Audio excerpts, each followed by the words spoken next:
It's movie runtimes, and I'm gonna unpack this for you. Let's Okay. unfold the book here because that's a very broad topic. Movie runtimes. What does that mean? Um, I'm talking about when movie runtimes and what studios deem an appropriate length movie that people will actually go see inhibits the artistic direction and actually can ruin a film or almost ruin a film because of it. We've seen some really clear indicators of this happening. The first one that comes to mind this past year was actually Fantastic Four, which was universally hated and panned. And then the director comes out on Twitter and says, "That's not my movie.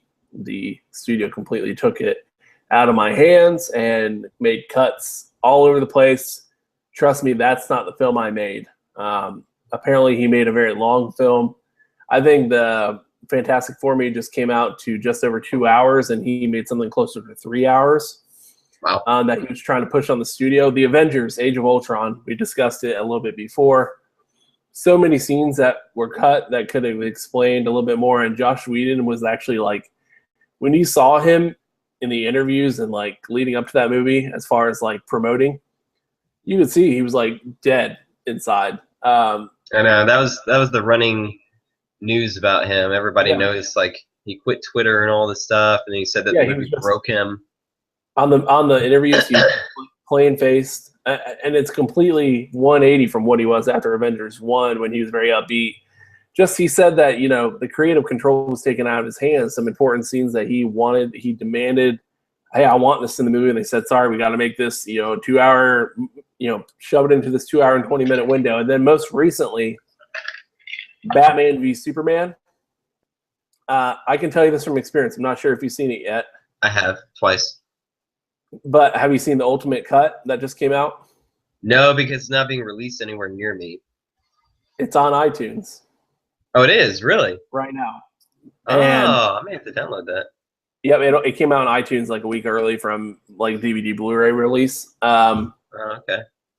Brings it in my book. I don't know if you remember this. I gave it Batman v Superman, and when we were talking about it in private, just kind of like it was okay, but I had a lot of problems with it, and I just thought they left out a lot that could have helped me enjoy it more. 30 minutes is a lot to add to a movie. Yeah. And so it made it, what, 3 hours? Yes, it's made it 3 hours even. And now I understand why when the movie came out, Zack Snyder in public interviews said that they cut out, that this is not his movie, but we will see his movie that as he intended it when the Blu-ray and digital release comes out, because he wants people to see what he actually made. And it makes sense because all the plot holes are things that you thought, well, that's weird. Why is that happening? It brought it at least it's probably around a 75% for me, 7 out of 10-ish, to probably an 8.5, almost a 9, as far as me enjoying the movie. Just including it was a lot of personal scenes. It was a lot of, character development, which is what that movie sorely lacked, was any kind of care about the characters. And this just absolutely helped it out.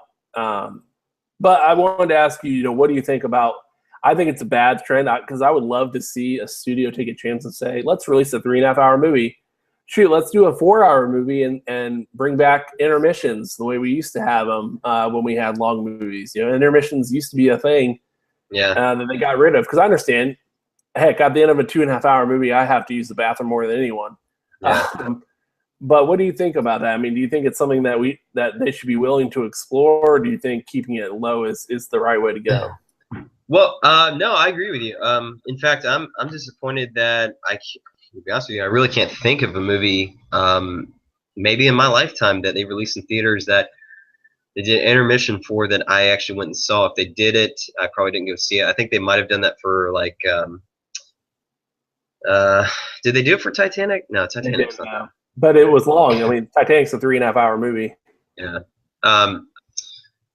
One of my favorite movies of all time is a classic called Ben-Hur, and that movie's about 4 hours, and they definitely did intermission for that. But to be fair, back then, like you said, intermission was a thing.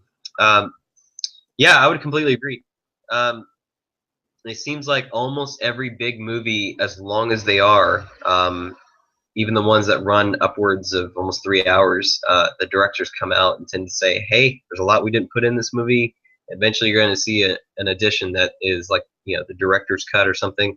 Yeah. Even like Peter Jackson, Lord of the Rings, you watch the extended cuts that makes the movie so much better. Yeah, and longer, much considerably longer. Yeah, and I don't really understand.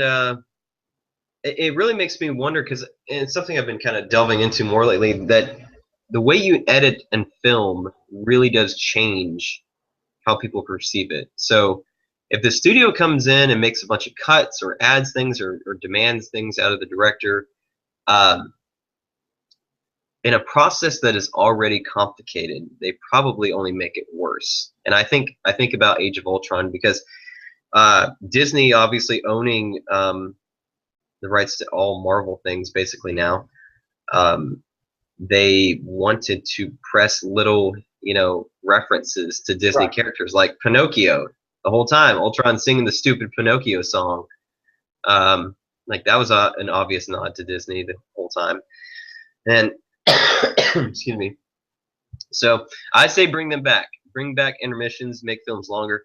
I don't know that it's going to happen though, but I would like to see it. I'm not sure why they've done it this way. Maybe because films are so expensive now that they're feeling like they can't justify them all the time. I don't know.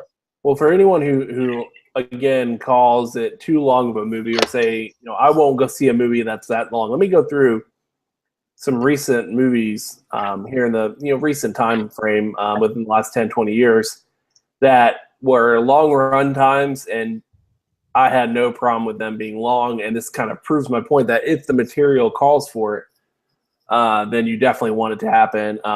The Dark Knight Rises was 2 hours and 45 minutes. Yeah. The Pirates of the Caribbean it was just over 2.5 hours. The last one, the third one in the trilogy. Harry Potter and the Chamber of Secrets was 2 hours and 41 minutes long, which every time I see that, I'm like, oh yeah, I guess it was a pretty long movie. But not once when I watched it did I say, man, that's too long. All the Lord of the Ring movies, obviously that's an easy one. And the Hobbit movies, they're all very long. Avatar, very good movie. King Kong. The runtime. Yeah, King Kong. One I wanted to bring up, Pearl Harbor and Saving Private Ryan, both very long. Yep.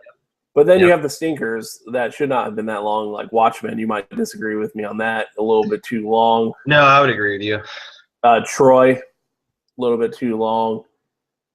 American Gangster was pretty long. But there's so many films that say, yes, it works and do it.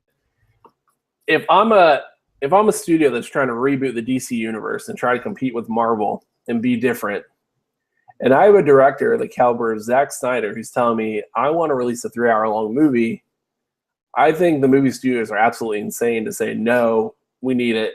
Basically, let's cut, a 1/6 of a movie out in order to fit it in a 2.5-hour frame. I just don't understand. I guess they're afraid of, losing money on it, but in this case, they lost money by not doing it because it made it a better movie, which would have made it not got paid. All the reviewers that I've seen that have now seen the extended edition say that had they seen this originally, the review scores would have been markedly higher.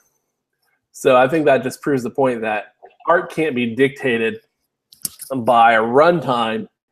If the art calls for a longer runtime, a studio should have the guts to go ahead and do it, I think.